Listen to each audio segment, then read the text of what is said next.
So good evening to all. So I'm Vivek, and I'm currently doing PhD in Department of Biosciences and Bioengineering at IIT Roorkee. And today I will briefly talk about computation and biology. So these are two different fields which are emerging right now, and there are various challenges into it which we will go through. So and why this is important at all. So let's start with the talk. So first is computation, right? So some of you have seen some this kind of a codes or something, and many softwares we use in our app, our mobile phones and laptops. We use different apps. So how why this is computation is important. So it is like theory of computation is also called as automata. So it actually deals with problems using different algorithm so that it improves the efficiency to solve that problem, right? So, so what the main issue in the computation is like we have several problems and you have to make it easy so that you don't have to work for it. You don't have to do anything. Once you write the code, it should automatically run, and it should give us outputs. So that what computation deals with, it is a merge of a computer science and mathematics, which deals with the logic of computation with respect to simple machines. So this is important. The logic, whatever you do, the behind that there will be a logic. Whatever code you write, whatever you do, or whatever the computer, any scientist do. So the logic is much important. So to solve any problem, this logic of computation, if you get that, then you can solve any problem. So that's why the basic of this computation is on the logic. So this theory of computation is already divided into three parts. So these three segments, which is first one is automata theory, second is computability theory, and third one is complexity theory. So first is deals with automation. So as I told you, whatever you do, it should run after you write the code. So that is what automation takes care. Second is solvability. So what it is like, is the problem solvable using whatever we have? It is not whatever the things, whatever algorithms we have right now, they are going to solve it. It is not possible at every instance.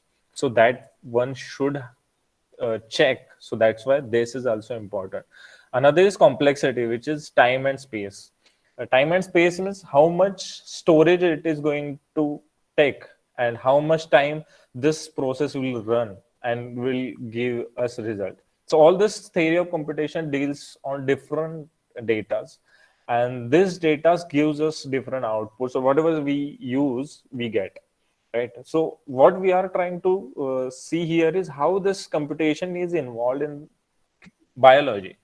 Okay, so what biology consists of? Biology is a study of life, we all know, but what it has, it is a very huge. Biology has many branches, first of all, and it helps us to understand several diseases, ecosystems, even extraterrestrial things. So from an individual atom to a biosphere, everything is involved. You can see biology everywhere. Okay. So how this biology is? So should we know all those things? No, you don't have to know all those things. You just need to know what there are segments which you should need to know. So where it starts from? It starts from this is called central dogma. So central dogma in biology is like it is a backbone of biology in molecular biology mainly. So what it deals with is it is as you can say, first is DNA, which is a which is a data storage. Okay, the DNA is a data storage for humans or any living things like DNA or RNA. So this DNA this goes gives rise to RNA through transcription. So this is called transcription, and then RNA goes to protein, which has 20 different amino acids, and these proteins are like structural proteins or functional proteins. So if you talk about proteins, like our whatever cells we have, like our human body is made up of cells, right? Every bacteria is made up of unicellular or multicellular. You might have learned all those things. So each cell has those structural and functional portion, even we and each of the cell. Now the cell wall is also made up of proteins. Remember that. So everything is made up of this different types of proteins. So that's why protein is important. But proteins originated from the data which is stored in the DNA. So this data, through transcription and translation, produces proteins, and that's why we live. Whatever happens, this DNA and RNA, they express and they gives rise to protein, and that's why this remember this DNA RNA, because that is what I am going to talk about in the remaining slide. So in DNA there are ATGC. So why before going back to computation, we should remember that computation is on one and zeros, right? It is dependent on zeros and ones. So it only can recognize characters or values, right? So in DNA, there are ATGC. It is made up of ATGCs. Okay, RNA is AUGC, and in proteins there are 20 amino acids. So this is kind of elements, the basic elements for biology, through which they are connected to computation. So how it is that, let's see. So this field, the computational biology, or this interdisciplinary field, like computational biology, bioinformatics, all these are related on this basic fields. So molecular biology, genetics, biochemistry, biophysics, all this gives rise to the knowledge which is required. The mathematics, statistics, numerical analysis, it helps tools to compute the data. So all this molecular biology, the biological data is like obtained from these mainstreams, and then computing and mathematics help us to get the information out of it. Okay, so whatever we get information, that is used right now. Whatever we see right now, it is because of that. So what are those fields? What are this interdisciplinary fields? So basic fields, as we all of know: physics, chemistry, math, statistics, computer science, electronics, nanotechnology. They are right now present. But because of this computation, right now emerging fields are computational biology, bioinformatics, biomathematics, biostatistics, biophysics, biochemistry, biosensor. So all these different fields are emerging. So since our so whatever you guys are doing, we are actually learning integrated science, right? So you should, whatever you should do, you should go through whatever you can, and then decide which interdisciplinary field I should choose. So in my case, I am actually from mathematics. So my major was in mathematics while I was in ISER. And then I choose computational biology, because the mathematics and computational give rise, this can be applied to the knowledge of molecular biology and all the remaining biological fields. So in my abstract, if you have seen, I have also written this: data is 21st century's fuel. So why it is data is so much important? So let's understand what is data. Data is information that can be translated, or it can be moved from it can be moved or processed efficiently from any transfer means, right? So like we have a data, like right now we are using internet, that is also data. I have this presentation, it will be some 25 MB presentation, so it is a data. We listen to music, that is a data. We listen to movie, that is data. Everything that is in which we use through mobiles and computation, it is a data for computer science. Data is also available, and in the conventional matter like pen, paper, everything, that is available. But in computational things, the data is stored in the databases. So there are several databases for which you can find also data saved in, like if you have some folder where you have different movies, right? So you have a movie database. So this kind of a database you have, but this movie database is not structural, right? If you want to search, you have to go and you have to see which movie is where. But if you order with the names, right, so it is in structured format, right? I'm giving a simple example so that you can try to understand how it is. work. So this way the data is stored in various format files, and that data is useful. But how we can use that we can use using data processing. So there are various data processing streams available which actually process the data. Data processing provide inferences based on analysis of it, and also predict the future aspect of it. Okay, but like if we have this computer, it will have some limited uh, like a ram and all. Matlab, it has some limitations. So if the data is huge, like suppose if you open Excel, it has 9,999 rows. But what if I have a very big huge file? It has 1 lakh such a columns. Then how I can't open it in Excel, and I can't use that data. So for that you need something more than that. So that's why this new term has emerged, that is big data. If like this data cannot be processed using conventional tools like conventional softwares, you need very high end processing for that. So but where you see this data? So for this I will give us very simple example which we have. You order something using Amazon, right? You order something, or you do the Google search, right? You everyone, or you use social networking sites, right? Now if you like you want to buy something, right? You go to Amazon, you type that, and then okay, but you didn't find something similar what you want, then you close it, then you go back again.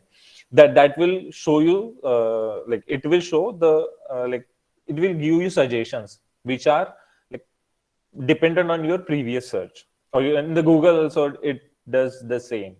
It also now Google, if you have searched something and if you have opened that link, it will also show in the maroon color, light maroon color. So this kind of things are developed. So in the social network also, whatever reels or feeds you go through, or in the news also, whatever feeds you go through, you will get on that. Similar things can be shown to you. So that is happened because of this art data processing. Because of this data processing, you can now have personalized things. So the Microsoft has said this quote: the promise of AI, the artificial intelligence, is that knowledge gained from applying analytics to the wealth of data that is available today will enhance any decision making process, with addition intelligence helping us produce quicker, more efficient outcomes. So now using this data, artificial intelligence can tell us what one should need, and that is what is going on right now. That is why data processing in pharmaceutical industry, in healthcare excuse me, healthcare industry, and any industry, these things are going on. That's why data is much more important. Okay, so this whatever I talked about is data, the importance of data, why we need it, and how much important it is. But now in biological aspects, what is the big sorry, I will talk about data. So big data has it has been, like you can say, there are 6 challenges and properties of big data. So first is volume, amount of data. So the amount of big data is very high, so it will be some GBs, TBs, or sometimes it will be in MBs also, but it is huge to process, which you can't like understand. So like your normal machine can't understand. So that's why the volume is a characteristics as well as a challenge in a big data. Variety, the types of data, as you know, in right now you have mp3 mp4 files for documents, docx files, PDF files, different kind of files. If you go for another things, there will be another files. Okay, so this kind of files are there, for which for each file you have different software, like Word open docx, right? Adobe Reader opens PDF files, like that. So that so this is at the small level, but in the big data this variety is going to enhance. And when you are trying to like analyze data, you will have a variety of like files you have to process at one time. So that's why variety of data is also important, and one should deal while like handling the big data, and not velocity, the data generation speed. Now so if some of you might have seen different laboratories, so they are working, or if you haven't, but the data is published through research articles, research papers. Okay, so those research papers, if you see, they are increasing day by day. So that much data is generated right now. It is it is exponential. Data processing and data generation is exponential right now. So this data, the velocity of data is increasing, so that we need to process. So that is also a challenge. Veracity. Now veracity is verification of data. Whatever data you have, you need to verify if it is, before data processing, you need to know if it is verified or not, or unless you will do everything, you will process that data and you will get nothing, or you will get biasness, right? So you don't need that. If you want to predict something, you need good data and verified data. So that's why it is also one of the characteristic value. So that whatever data is generated, that will have some market value. It depends. It is not key. This data will have direct market value. It might be indirect. It is not that key. Whatever you data processes is, it will be used in market, but it will use to develop something which can be go to the market. So right now the entrepreneurs are also depending on this, so that they can use the data. What is required, the requirement of market is important, and that can be achieved through big data analysis. Another is variability. So ways through which we can analyze this data. So it is not key you have this data and you can analyze only this. Like in mathematics also, if you have one problem, you can solve it with it many ways, right? So depend on data also, there is a variation over here also. So this variation also should be taken care of. So in terms of biology now, how this happened? So how big data or computational things arises? So the first step was the Human Genome Project, which was started in 1990 and it was till 2003. So there, from this, what we got is the first human gene. So now you guys, I told you this, DNA. DNA is a basic part, or you might have learned. Okay, so for that, human DNA was decoded. Okay, so and in like 19 in this span, we got first human genome, and which was in 12 CD-ROMs. It was that much only. But the beauty for this, like 6.4 billion letters, means you can say 6.4 billion bytes. Now, if you convert it, it will come to some GB. But yeah, from there, that data. So this is a GB is a huge data. So for that, many 20 institute contributed over all the world, and it was 13 years work, and 3.3 billion dollar was like invested for this genome project. But what it got us? It got us, it was as shown in the cartoon. That's a small step for a man, because whatever we got, we just know the 2% of it. Whatever data we got, out of that, we just got 2 to 3% of it is like, we can say it is good, but rest we don't know what it is. So it was a start. It was a good start for biology, and this was actually connected it to the computer science or computation. But how? Let's go through the timeline.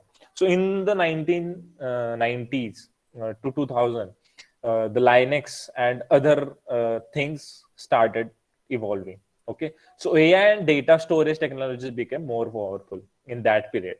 Why this is important? Because whatever we do, the storing of that data is important, first of all. Another thing is, to data processing, artificial intelligence is also important, or different tools are important. So that was discovered and processed in that path. Now in second, you can see 1991, 1995 to 2004. So 1995, we first got first bacterial genome. So this was a start of the first, like the era of this genomic era of genomes. So first was this bacterial genome, then yeast in 1996, then E. coli, it is again a bacteria, 1997, and then 1998 CLNS, and then Drosophila. Humans was in 2001. Yeah, the end of that. So after that, the mouse and rat was also in a genome pair. We got the genomes. Why these are important, that I will talk later. But yeah, this happened. So that much data. Now what we have is, in biology we have data. Now we have to process. So after 1990s only, the first this is BLAST is one tool. When you are going to get into bioinformatics, you will get to know. But I will briefly it whatever you sequence you get, that you can search similar sequences and all like that. I will show what kind of sequences we get after that and all. So 1991, the bioinformatics appeared, and then different databases, different tools were like developed for this databases and all. And from there only, the bioinformatics or computational biology stream evolved. Then that is the merge point of computation and biology. So what it gives, what this all data gives. So in biology, there are different ohms. It is omics data. So what is omics?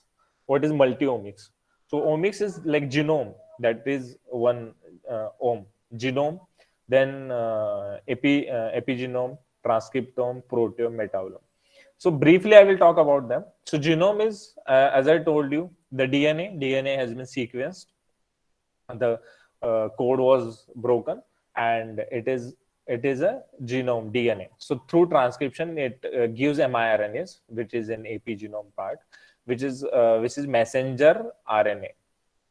So this RNAs are, matlab, transcription is expression of those RNAs. Like I told you, in body, DNA has a lot of information, so it transcript to different mRNAs. But those, like now, suppose you have a 5 mRNAs, so A, B, C, D, but amount of A is higher, B is low. So A will transcript first, not first, but it will transcript in making huge number of proteomes. It may be like we don't know which one will. It is dependent on operon. So these terms you will get to know in biology. I will not talk about those terms. I will just give you overview ki what you are going to learn, or what are the things present right now, which you, if you are choosing this field, then you are going to face. So this mRNAs, then this transcriptome will tell us the expression which is expressing less or higher. So dependent on that, it will be converted into proteins. So now we will have different proteins. So like in our body, we have different kind of proteins. So in this, through this path, these proteins are made, and these proteins have different function, as I told you: structural proteins, functional proteins. So that is metabolome. So metabolites, if we have in our body, there are different metabolites and all. So that parts comes in metabolome. So why this all are important? Like our aim is to understand. First is to understand how our body works. Second is we faces several diseases, right? We have different accidents and all also. So these are things which humans have to, like, we have to live, we have to adapt. For that, we need to understand. Okay, so for this drug making also, you need to understand all this part, and then only you can make the drug. Okay, so in biological data challenge, what are the challenges here in biological data? So all this omics data comes in the multi-omics, and then features will be extracted. What is the feature? That I will show you with my study, my own study, in the next slides. But in short, features is like, if you define something, suppose you have a face.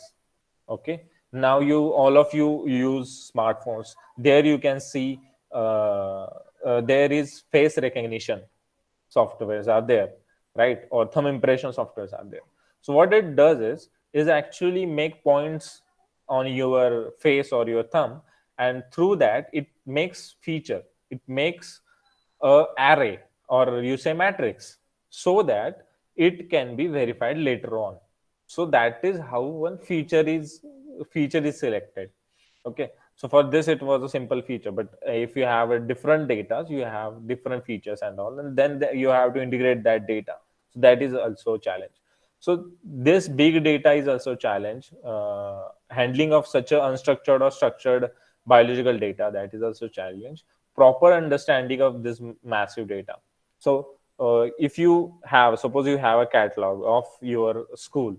So in school catalog, what will you will have the students. It will have all the how many are boys, girls, what are their ages and all everything. So this is very structured data, and which you can understand easily, right?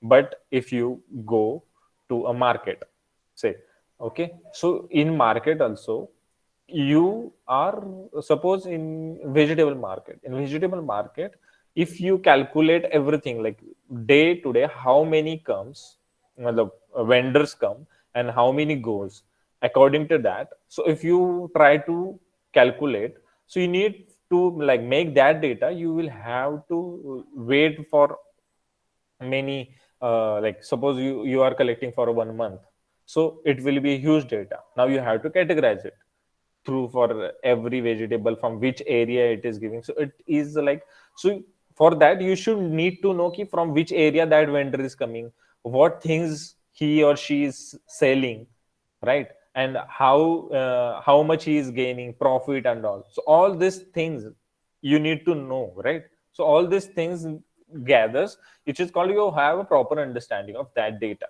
right? So this kind of things is important. So in biology also you will get a huge amount of data, but you need to have understanding of that. And important part is like you are connecting omics data, like suppose, to a computer.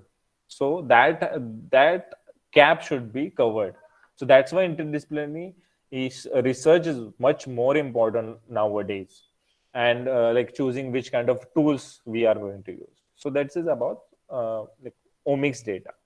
Now if you go to this, how you get this, like previously it was Sanger sequencing, which was used in for sequencing of human genome. But right now, the newest, this is newest one, which is next generation sequencing. So next generation sequencing is a technology for determining the sequence of DNA and or RNA. So I told you to remember the central dogma, right? DNA, RNA, and protein, right? So this next generation sequencing, what, so DNA, from whatever it starts, for humans it starts from DNA, or some those are RNA oriented, they start from RNA. So this technique actually sequence DNA or RNAs, okay, to study their variation, also associated genes and diseases or other biological phenomena. So so in short, what it does is, so suppose it takes, suppose your blood sample, or nowadays, right now, because of SARS-CoV-2, they take your saliva sample. So from that, this DNA can be extracted. So first, that genomic DNA can be extracted, and then it will like library is constructed, be dependent on that previously characterized DNA. Okay, the library is constructed. Then template search, prepare a template. So it is, what is a template search? So suppose somebody say, ki, go and draw some suppose table. So if you have a table in front of you, that is a template, right? So and using that you can draw it. So such a kind of templates you need for this also, for sequences also you need template. Then massive parallel sequencing, so this is actually totally that machines part, so which processes that sample and it performs the sequencing and it gives rise to data, and this data is used. So what kind of a data, as I shown in the left figure, the first figure is append drops, which has a small sample, and there in that sample only your DNA will be. And then the leftmost corner is, you can see the sequence, you can see ATGC. So this is the data.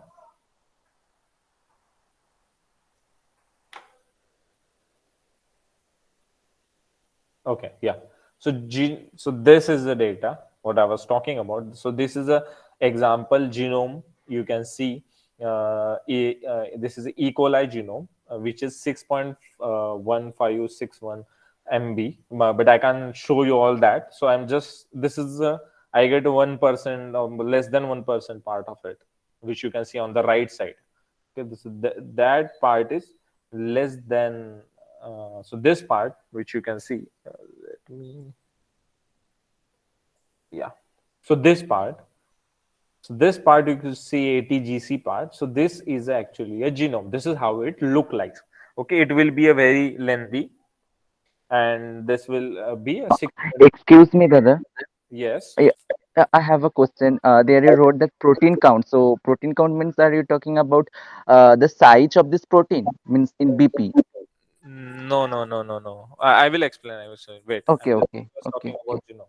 I'm Okay. I'm not talking about that. Yeah. Here, since he asked a question, Yeah. uh, like Preeti also asked a question that when do you call it a big data, or like is there any specific size or limitations from when we call a data a big data? For calling it a big data, it is not necessary. Like there is no such a criteria. It is the criteria is just that, like, time to time the things are like, if you say previously, like in 1990s we have different software. Right now we have different softwares. So dependent on, suppose you have a laptop, dependent on that there will be a some your program will run for to analyze the data. If it is running on that, then it is a normal data, and you have a uh, normal data set. But if you have a huge data set, you if you put it on your data, it will run, but your system will not respond after a while. Okay, and it will like hang or something will happen. Means your system is unable to process. So for that, you need a supercomputer or high performing computing power, which is right now in various in IIT Roorkee we have one HPC, high performing computer, which matlab, for that matlab, it will have a huge data storage first of all, and it will have a, a number of RAM in small words, but it is actually depend on nodes. But in lemon, that RAM, like suppose you go to your computer, you will see you will have 4 to 8 GB RAM. There you will be have a very huge RAM or a very huge graphic card, and using that system, such a system, you can run your program easily, very conveniently, and you can sometimes it runs 1 or 2 days also, or sometime months, but it will run very smoothly because of the system configuration and high data. Or also, you can say big data is a data which has a lot of, as I told you, the characteristics. All these characteristics should be in huge number, like volume is higher. Okay, so the variability is higher. All those things, I will go back a little bit. So all this six should be higher, mainly first three should be very high. So because of that, your normal computers can't process it. That's why it is a big data. Like as I am telling you, so this genome, so there are some software to analyze that on the normal computer. That is not, but I want to analyze, suppose this is a 6 MB one genome. If I want to analyze 1,000 genomes, then I'm not able to do on my normal computer. I need specialized system for that, and specialized programs as well, because whatever it is general code written for a general genome. Now for 1,000 genome there will be a lot of variations, lot of things we need to take care. Then it became a big data. The part of a big data will be always a small data, but when you have it in a huge number to analyze, then it is a big data. So now coming back to our example, so genome, it looks like this. So you will be having this many characters over here. So this many ATGCs will be there, and which are comprises of this many data. Now in this genome, 5,818 proteins are available. So this is a protein count. How many proteins are available? Proteins may vary from like 50 to 60 kb to you can say 1.5 MB or anything. it depends on the size of protein. So how you protein you get the protein? So this is a ATC, suppose this is the one codon, and that codon translated to only one amino acid. Okay, so that is a codon table which you can go through, but yeah, so from this you get proteins, and you also, if you have so when you go get a protein come from some gene, and that gene is present over here, though. So the gene will be part, suppose from here to here, so that part will translate, that will be converted into the protein, so which you can see this protein. So the proteins look like this. So the first one is a header part, and the below one is a sequence part. You can see this sequence starts from M and with V. So these are the amino acids present in that protein. So so as I told you, there are 20 amino acids, and that 20 amino acids will be in the different patterns, and it is according to this. It will depend on this DNA position. So everything is dependent on the DNA. DNA gives rise to this proteins. So as I told you, if you have a genome, say bacterial, virus, animal, plants, anything, this genome goes back into, like, it gives you gene, or like annotate, like using a gene, like gene annotation, you can get the genes. So from these huge part of a DNA, you will get segments. In like in very layman way, you say you will get a small segments, which is a particular gene, and this gene will transcribe to this protein. Okay, as you can see, this structure of a protein, it will look like this. So gene is goes to protein. Proteins are structural or functional proteins, and these proteins are our targets for drug development. So that's why this is where the sometimes big data, or also like computational biology comes.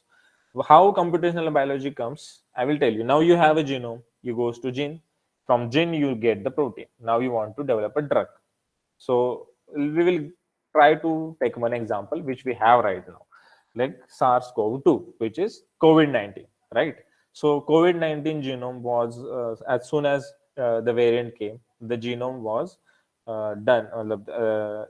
Yeah, this is the genome. So the sequencing, so we called it as genome sequencing. The sequencing was done. So now you have a ATGC up to 30 kb. It was a 29813 base pairs. So 30 kb part was that there. So then using that gene, it is like this only ATGC data. Now using that ATGC data, so it has been analyzed and said what are, these are different operons present in there. So what is that? They are showing the regions from which are like this is operon 1, this is operon 2, these are several operon, they transcribe to different genes. So these are the different genes available in that operon. So don't worry about this. If you're not getting it, you will learn when of you might have gone through it, but you will learn in details when you are going to have this course. But I'm just giving you idea that genome gives rise to so this genome was compared with other previous genomes. So these are the similar genomes with which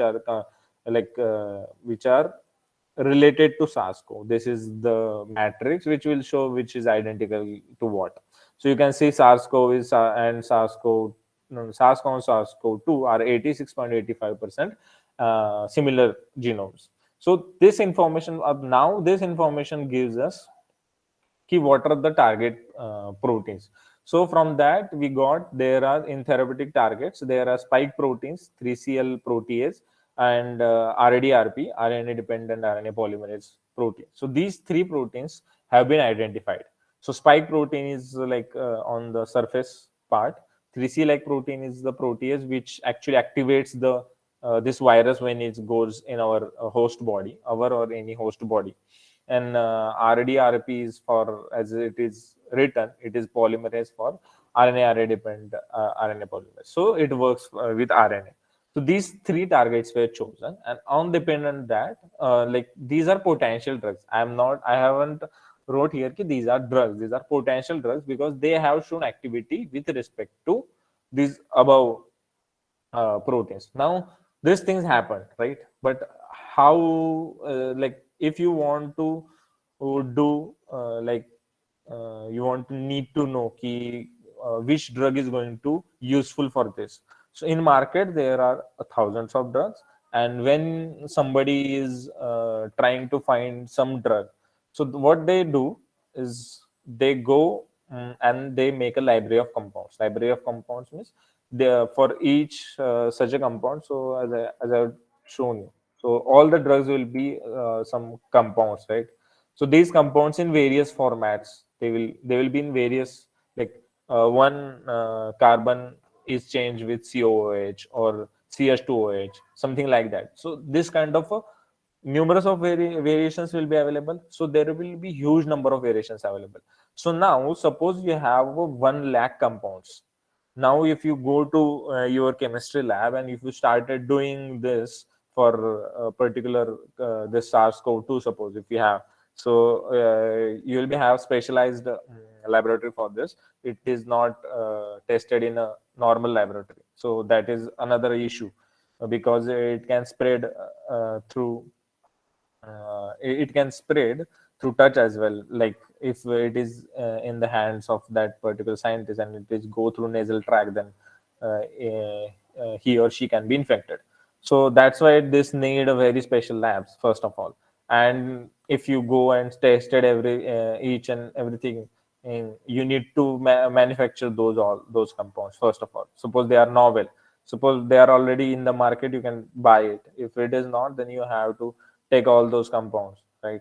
Then you have to, like, using those compounds, you need to work on that. So this in experimental manner, it is going to take a huge amount of time. Like saying it only you can analyze it, it is a huge amount of time. Now here computational biology or bioinformatics comes, that uh, which are the which are the compounds, or which are, if it's a SARS-CoV-2 3CL Pro, which one is similar to that. So you will check which each protein is similar from like previous studies. So previous studies there will be some antiviral proteases. So 3CL Pro is not only present in SARS-CoV-2, it is also present in other viruses. So we will see which one is good, which one is matched to each other, like not exactly but similar. So for that, if there is a drug available, we will see if that is available for this also. So this is called so the reusing of that drug, repurposing. It is called drug repurposing. So you are using the first one, remdesivir, which was, I guess, made for hepatitis B, C virus, and that is right now we are using. So all of you have know this, so that's why I chosen this example.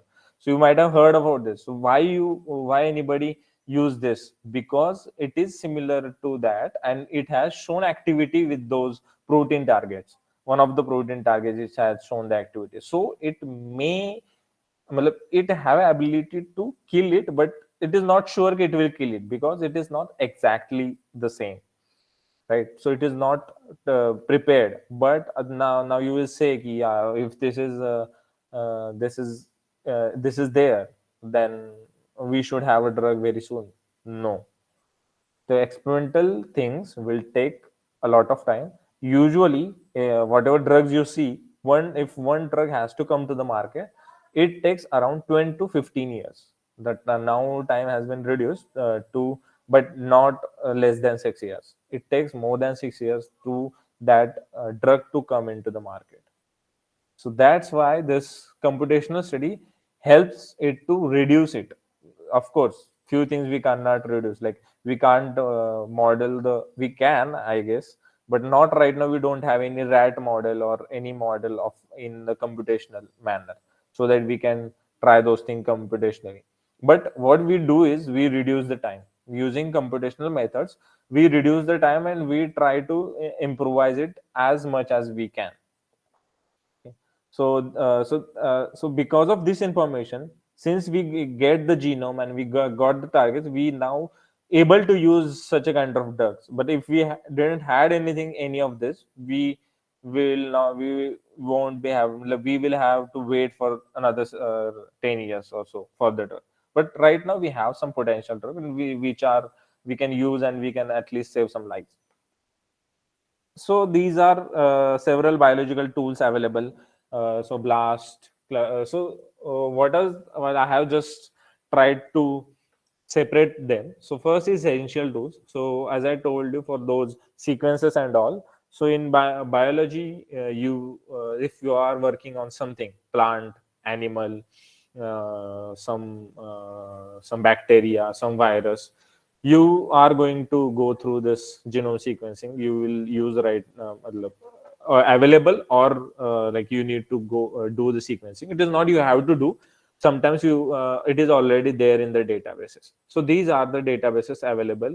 Genome NCBI is available, for sequence UniProt is available, for structure RCSB available, for chemical compounds PubChem available, for disease OMIM available, for metabolic pathway there are number of such a databases available. I am just giving you just overview of it, because these things I have talked in my talk, so you have little bit idea about them.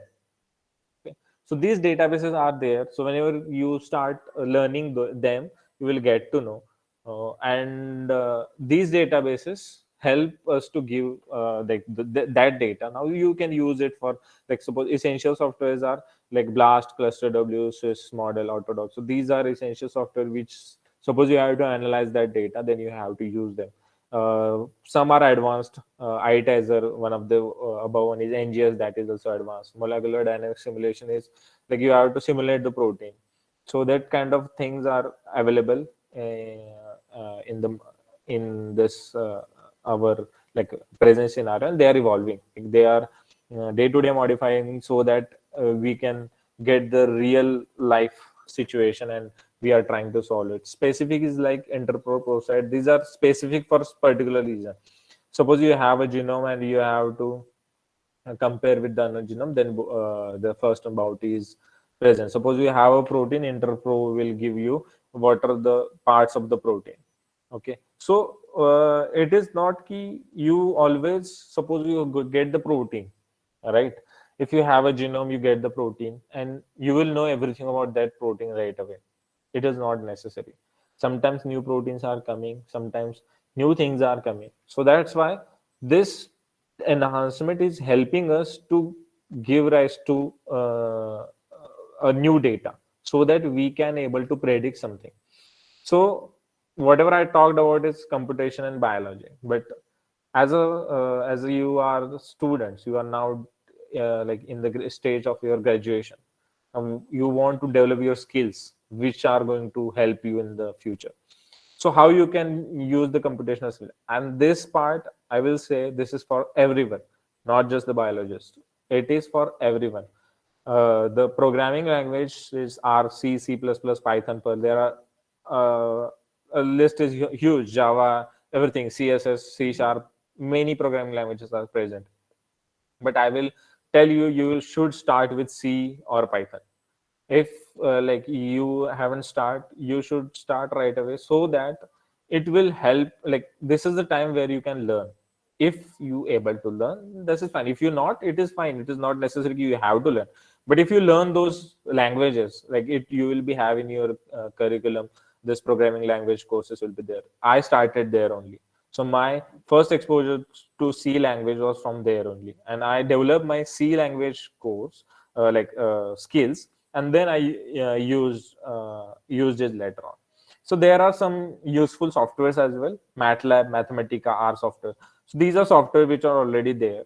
Like in the previous slide, I talked about tools. So tools will be like, some will be analysis tools, some will be problem based tools. You have to do something, and for that only you will have some tool like that. But what are the important aspect you need to take it from here is, for each programming language you will be having some variables, some syntax is like a sentence in a computational language. So you make a so whenever you learn any language, or suppose English, you will have you need to form a sentence, so you need verbs and all, right? Nouns, pronouns, everything. So these are the variables, and syntax is how you form the sentence. So that is the syntax. So in the computational language, the syntax will be different, but that format, the whatever the format of making a sentence is there, it will be here it will be a syntax.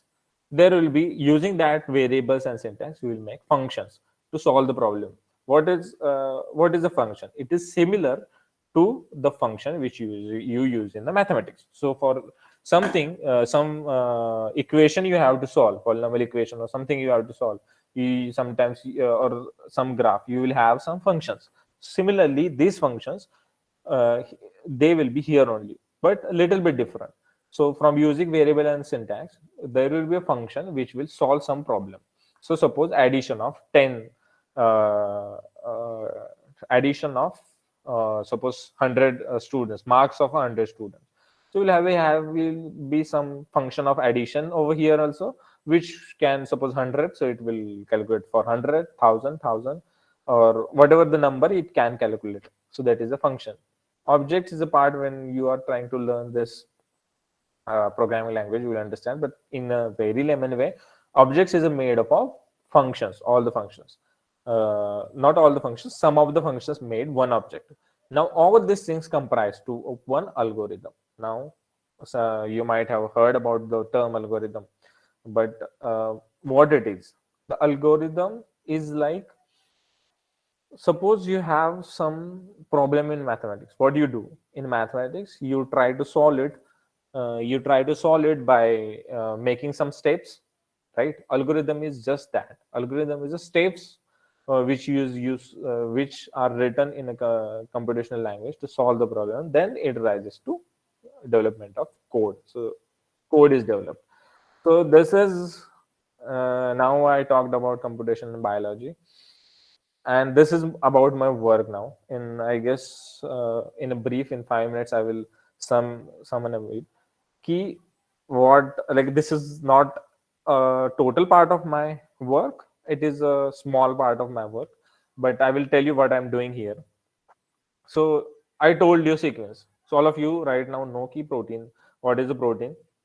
Okay, so now whatever we eat, we have foods, we have different foods, and they foods are made up of proteins, obviously. And so these proteins are fruit proteins. So this is one of the sequence of one of the food proteins. Now when you take that food, this protein will go in to our body. So this is a representation of gastrointestinal tract. So our GI tract it is called. So where the enzymes or food is digested. Now when the food is digested, our this GI tract has several proteases. What is protease? Protease is one who kill the protein, not kill, because it is nothing to kill there, but it actually cut the protein. Suppose we have a 100 length of 100 amino acid protein, it will cut somewhere and it will make it different fragments, right? It was a very big sequence. If it is cut, then it will be a very small fragment sequences. Suppose so this was the sequence, which is actually not right now very visible, but yeah, it is this kind of sequence. So say suppose in the red parts it is cutted, so this kind of a small fragment. So what you will get, you had a big sequence, now you get the subsequences, right? In very normal way, in mathematics we have sequence and subsequences. So now you have a subsequences. Now this subsequences are called peptides. So if the length of that particular sequence of amino acid is from 2 to 50, it is called peptides, which is generated from proteins. So when those so from this there will be generated a list of peptides. Now you get the peptides. Now this peptides, so this whole work was about antihypertensive peptides. So what now all of you know hypertension. So so it is like the increase in blood pressure. So to control that, there are several peptides which can help us to reduce that hypertension, blood pressure. So there is one target. So ACE1, angiotensin converting enzyme 1, is a target which you can which is not, I have not given here, but yeah, there is one angiotensin converting 1 enzyme is there, which actually is a target enzyme. As I told you in SARS-CoV, there were 3 proteins targets. So here there is ACE1, one protein target. So that if you stop that, the activity of that target, then you are able to control your hypertension. Okay, so whatever drugs we have, L-captopril or whatever drugs we have, they you can take them and you can reduce, but the prolong, if you have a hypertension, you know कि घर में कहते हैं कि BP की गोली लेनी है, right? So you have to take it every day or from some interval, fixed interval. So you have to take it a long time, right? You have to take it, else it will be not good for your health, right? So but if we can make such a peptide which is actually made from protein, so it is a naturally found, right? So and we can, if we digest such a kind of foods, then it is going to help us, right? So that's why, and so these peptides, some of them are already checked, which have such a antihypertension properties. So we have calculated them. So there are, from experiment they have checked, so there are 1500. So now from experimental values, so experimental data, I have 1500 peptides which shows antihypertensive properties. Okay, so that is why there, this come through biology. Now I will use that to extract features. So these are the different features, structural features, functional insights, and problem peptides and inhibition mechanism. On the dependent on these features, so what these features will be, they will be a array, a matrix, or a single value. So like a molecular weight of a compound. Peptide is also again a compound. So that molecular weight will be some kilodalton. So that is one particular entity which I will consider. So like that, or some array will be there. So this can be used to predict the antihypertensive peptide. So we have developed this. You can go through. Our article is in the process. So right now I cannot share that article, but as soon as it get published, I will share you. But you can visit this. I'm in the Hazra lab. So this lab's website is there, and there we have AHPP. You can go through and you can check this. So in big data, suppose this was a big data for us, 1500 such a molecules. So now this is a peptide. This is how it look like. This is actually a compound, right? It is a 3-sequence amino acid. Amino acid is itself is a compound. So it will be a, suppose VY is a small compound. So for that, we will extract features. Now, how this feature space is defined? The features are like molecular weight. There's a how composition of it, the three-dimensional distance, three-dimensional volume it has, charges. This kind of a things I will not go into details. Like it will be good if you go through that paper when you have understanding of those, but I'm not here to confuse you, right? So that's why I'm not telling you. But what you can do is, what I'm trying to say here is, like, if you have a peptides or any data, you first extract the features, then you prepare a model. Machine learning based model development will be occur. So it will develop a model. Now that model can be used to similar data set for prediction of antihypertensive peptides. So now I can, if you give me any list, it using my already developed model, I can say whether that sequence, so that peptide sequence has anti-hypertensive property or not. Now this can be used for by research industries, or anyone can use that, and they can have that for their studies to develop any drugs, similar drugs, or design a food. So that part is experimental part which is going on, but this is what we achieved using that. So now I have a antihypertensive peptide predictor. So that which was this. Now this will give any list, and it will say key positive. If it is positive, it will say it is positive, and if it is negative, it will say negative. So this is how we have developed in our lab, and it is going in the web. It is already in the web, so you can use it. Yeah, anyone can use, any researcher can use it. But as soon as the research article comes, we can able to share it. So in summary, what is the scope of this field? It is a very emerging field. Huge data is generated throughout the world, so need to predict the future problems using that data, and you have to handle that data. Database handling is also scope here. And personalized medicine. So personalized medicine, for that you need to know the genome of each human. So for that particular genome, and that on that basis, this is right now presently going on. Personalized medicine is presently developing. For example, like your body, we know. Suppose you eat in the hostel. Suppose two boys or two girls eat in the house, same hostel, same mess, and they equal quantity of food, but their body will react differently, right. और हम कहते भी है कि कितना भी खा लो उसको पचता ही नहीं है, बॉडी पे दिखता नहीं है, right. like those things, but why those happens, right? We say high metabolism. He or she has a high metabolism, that's why this happens. So what one should do, so the high metabolism comes through all those contents, proteins present in his or her body. So he need that kind of medicine dependent on his body structure and his DNA content. So these things are evolving right now using big data.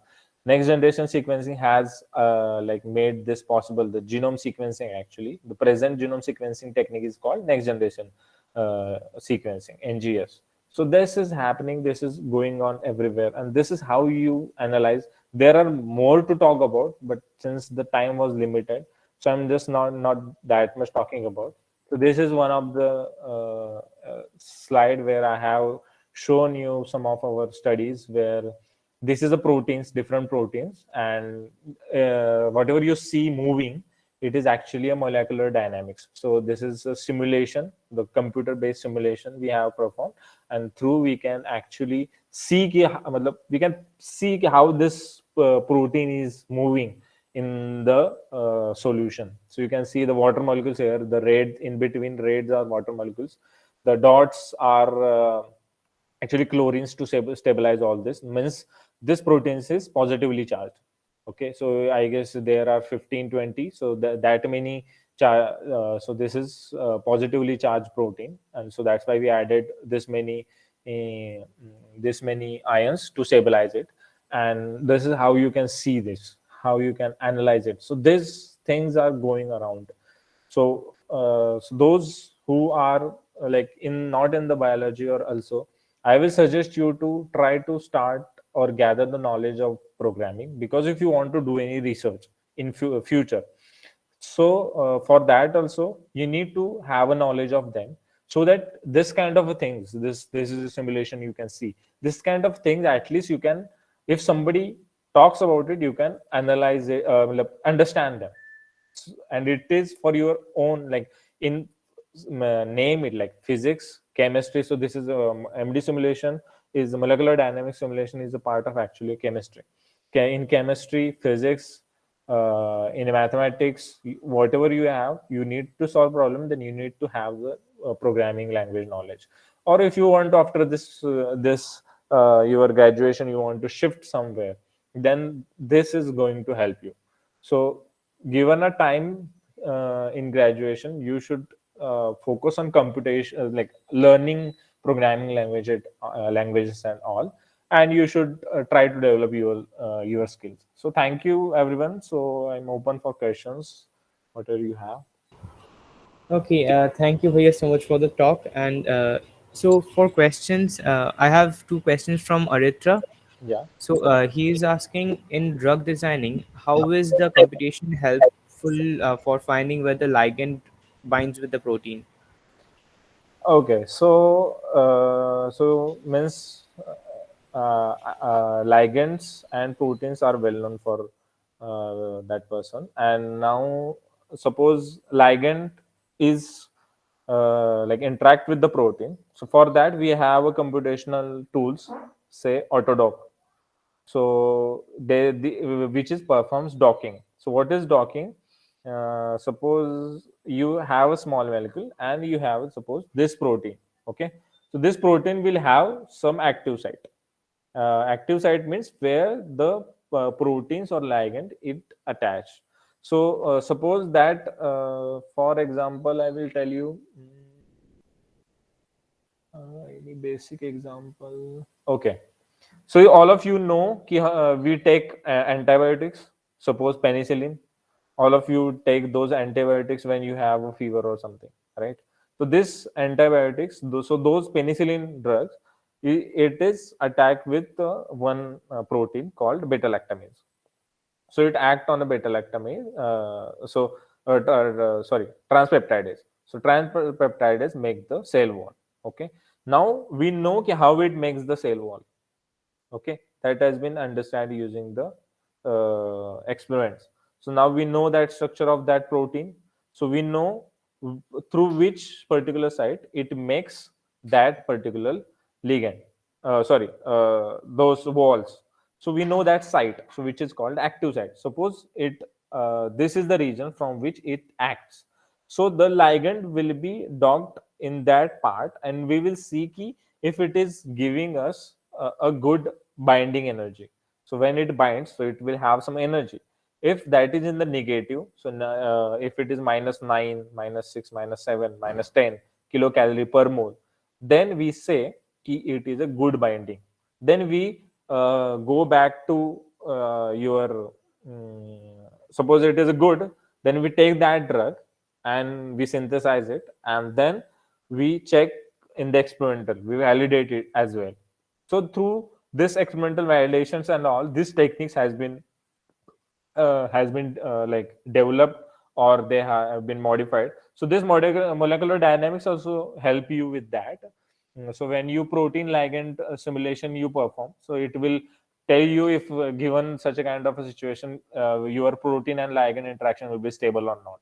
If it is not stable, then you will get to know if it is it good or not. Okay. And actually, I guess you just answered his second question as well. So he was asking how Autodoc works to find the exact target. So Yeah, so the through the that's it is called the lock and key mechanism actually. So your protein is a lock and whatever ligand is a key. So try to so each compound will have some rotations, like points where it can rotate, right? Suppose you have a benzene ring. So benzene ring can't rotate much because it have angular strength.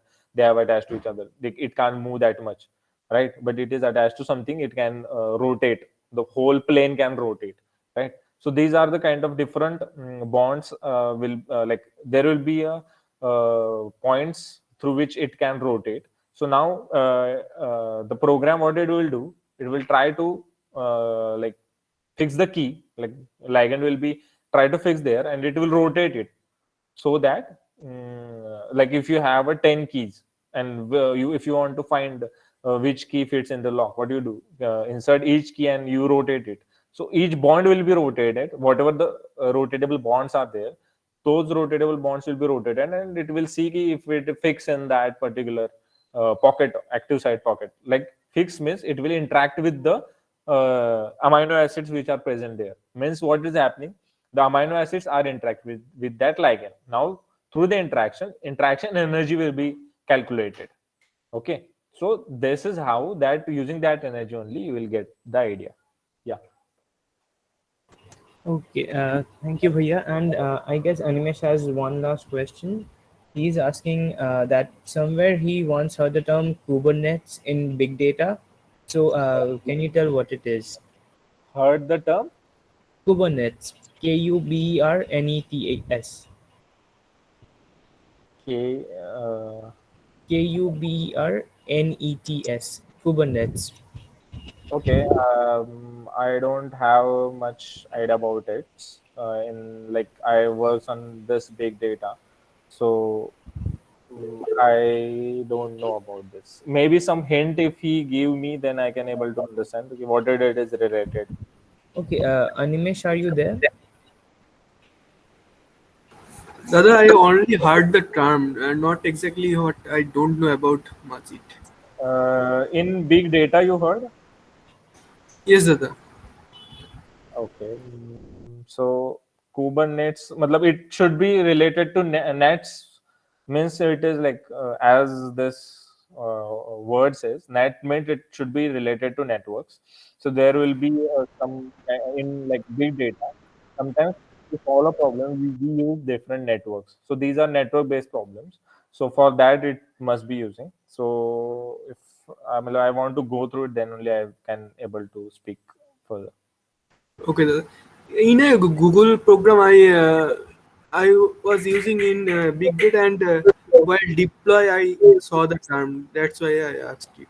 Okay, okay, okay. So it is like my research is not that much in big data science. We use those algorithm of machine learning to analyze data.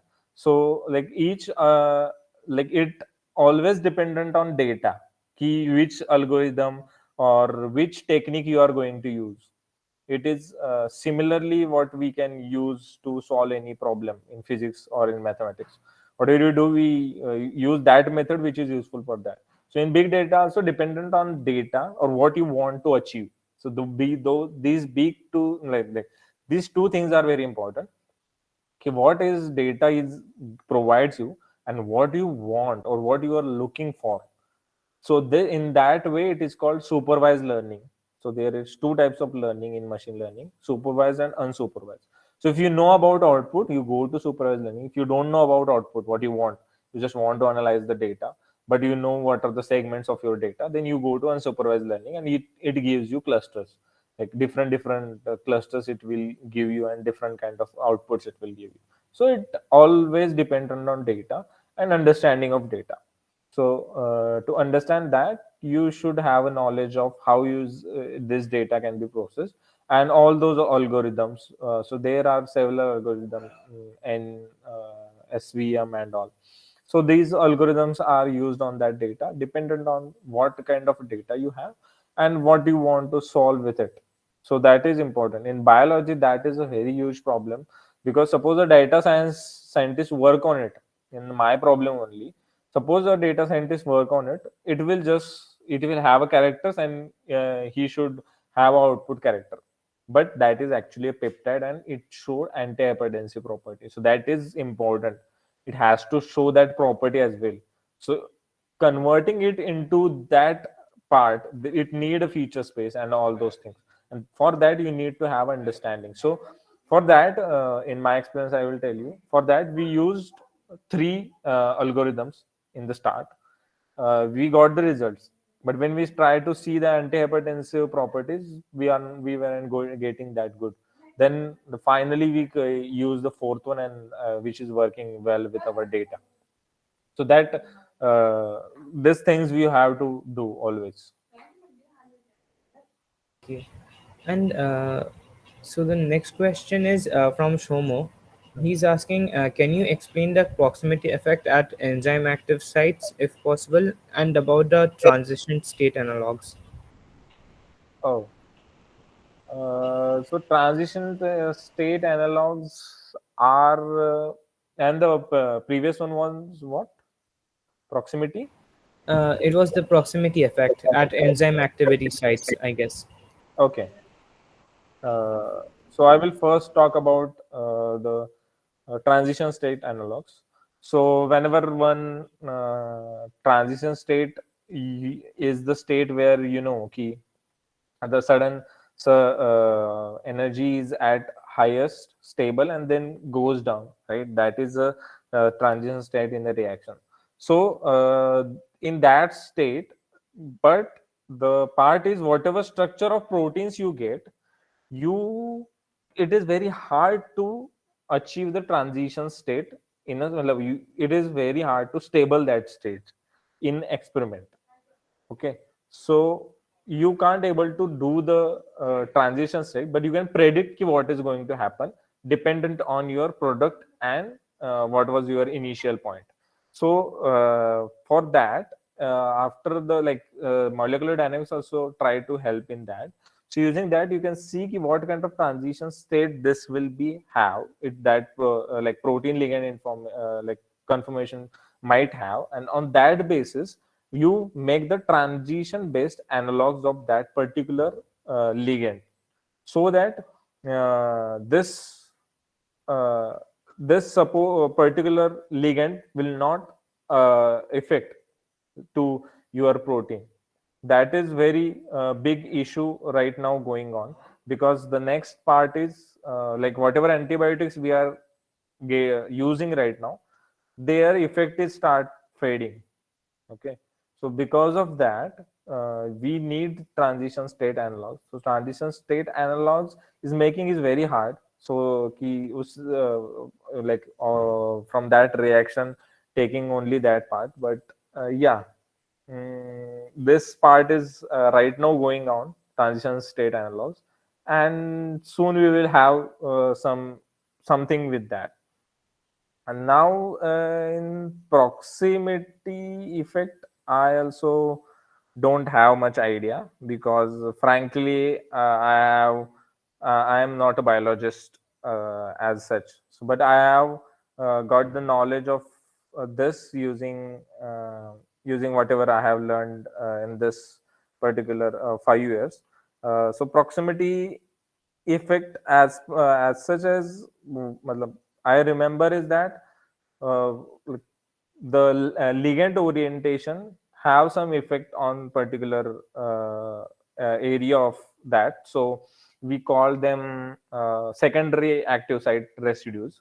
So suppose particular site, suppose this ligand or say substrate. So substrate attached to that particular protein, so it just not affect that active site but also affect the other residues, and mutation in that residues is going to reduce the activity of particular protein.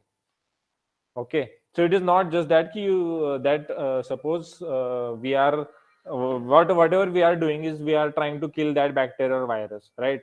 So you are going giving that compound to it, but if that that particular bacteria or virus mutate itself, it is not going to that particular drug is not going to affect, right? So that is depend ki it should mutate in the primary active site, because that active site is useful for that protein to bind it to say our host or something. So that is there.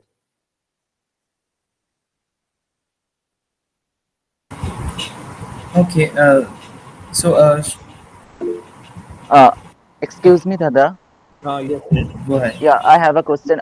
Can you show me the means this slide where you showed basically the first sequence of these E. coli? Yeah, Yes. yeah. This top of the sequence, I noticed there that there after this Escherichia, Escherichia coli 97 to 3250. Is it indicating the CDS region? No, it is indicating the chromosome region. Okay. Okay, Yeah, so yeah. CDS region will be the region which you will see over here. So that will be sometimes like this. Before this, in the gene part, you will see that region actually, CDS region. Key from this length to this length, your CDS. Matlab it is a gene part which is in the ATGC only. So that will be before this, before protein, there will be a gene part which will have that whatever you are saying, that is chromosome part. Mm-hmm. Okay. Thank you, Dada. So actually for this there are a lot of biological things one should use, and on that basis, like for your getting your DNA also, you need to do a lot of things. Isolation or protein isolation, you need have to have go perform different assays. Okay, so experimental things are there, no doubt they are there, but to enhance like which primer I should use, or suppose for the genome sequencing, should I sequences do the sequencing or not if it is already available. Suppose for similar strain, if you have available, what are the genes available? So this kind of a data can be accessed and can be checked, and from that, on that basis only, you can go further.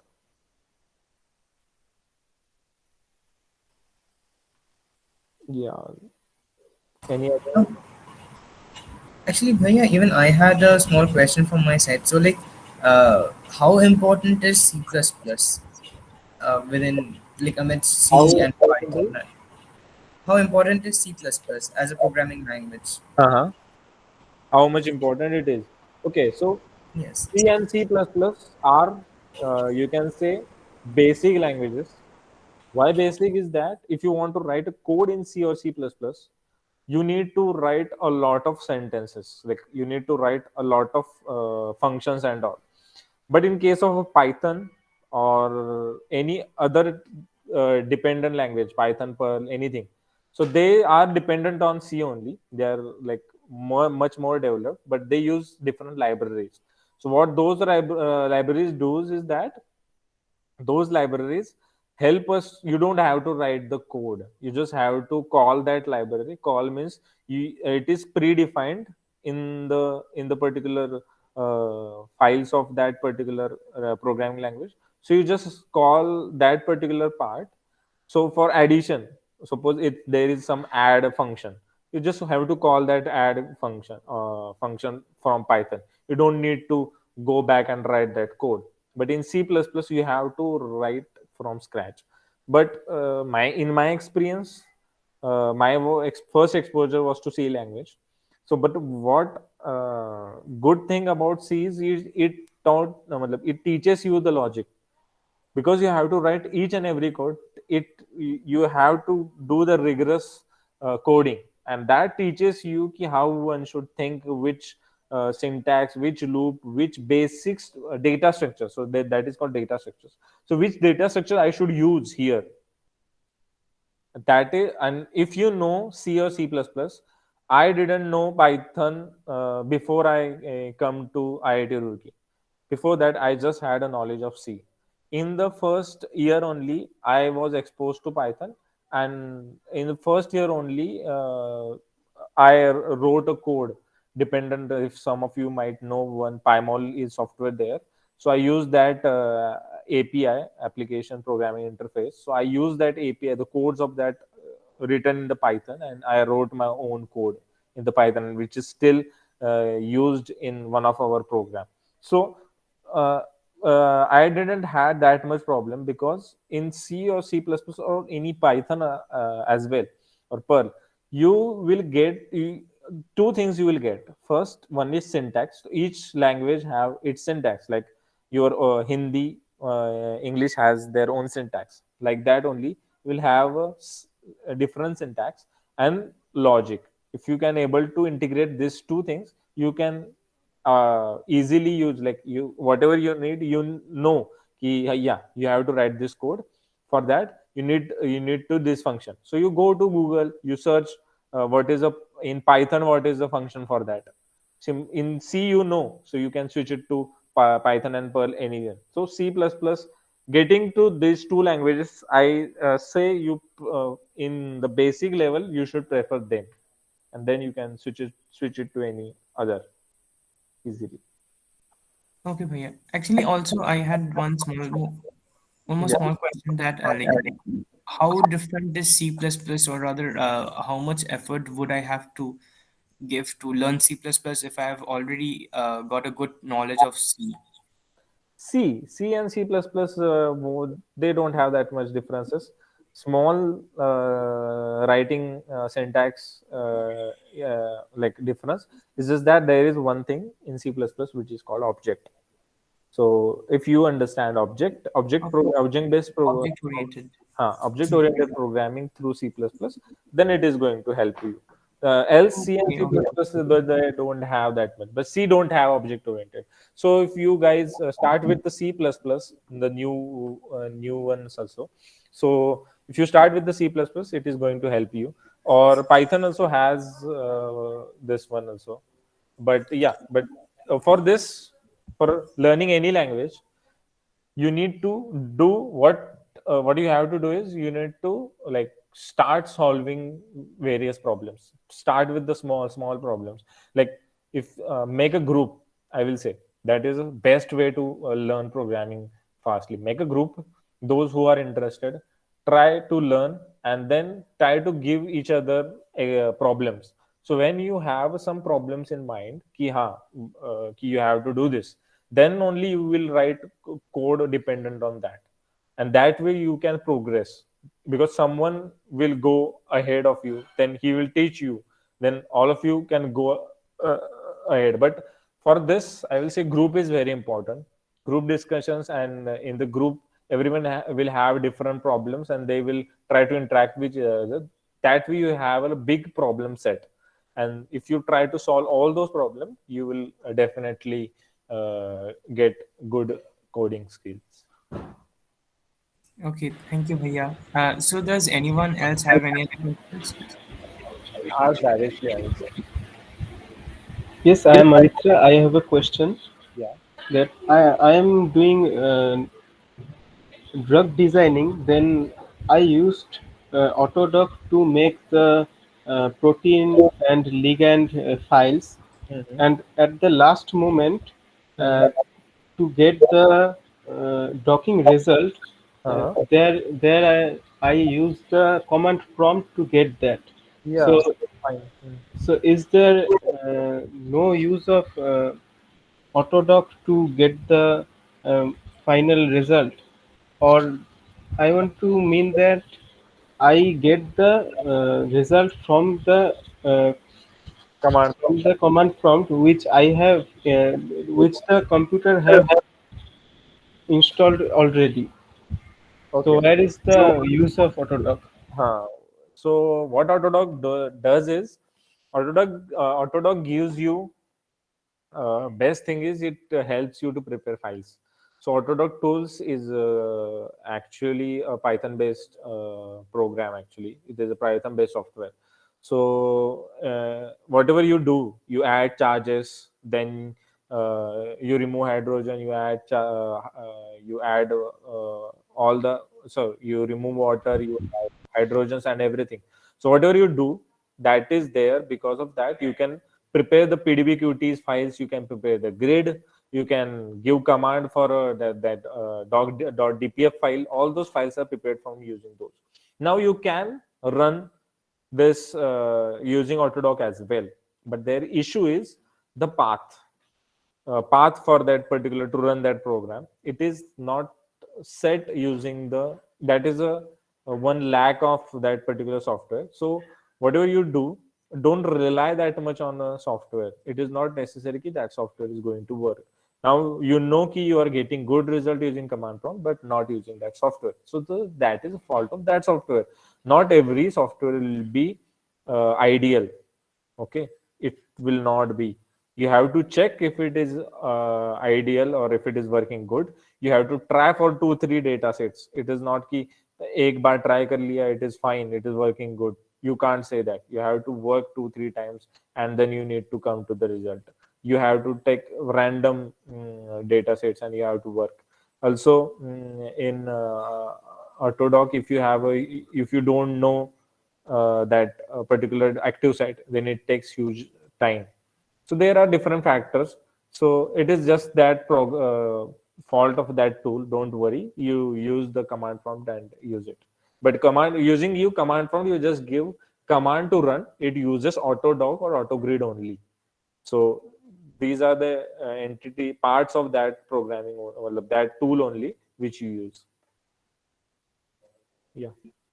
Bhaiya, I'm Soumya. I want to ask that we usually use Autodoc Vina. So, is there any other docking tool other than Autodoc Vina?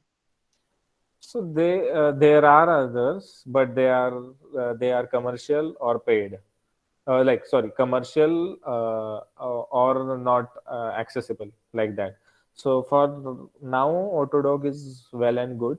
And for suppose you have any, like suppose any other institute where you are going to work on has Schrodinger is one of the software, so they have their own, which is very good, but they charge a lot. So matlab, individual cannot buy it. And also there is another BioVI is also another company which gives Discovery Studio, which has their own gold, I guess, software package through which you can perform the docking. But Autodoc is free. Autodoc Vina is well good. But remember, when you are using blind docking, don't use Autodoc Vina. Autodoc Vina has limitations. So always when you are trying to use, don't use those programs blindly. First read about those programs, where one should use that. It is not key docking means you have to use Autodoc Vina. Autodoc Vina and Autodoc 4.2 both are different and both gives different result. How you search it, if you don't get it, you can mail me or contact me, I will let you know. But for that you have to search which one is useful when, and then you have to use that.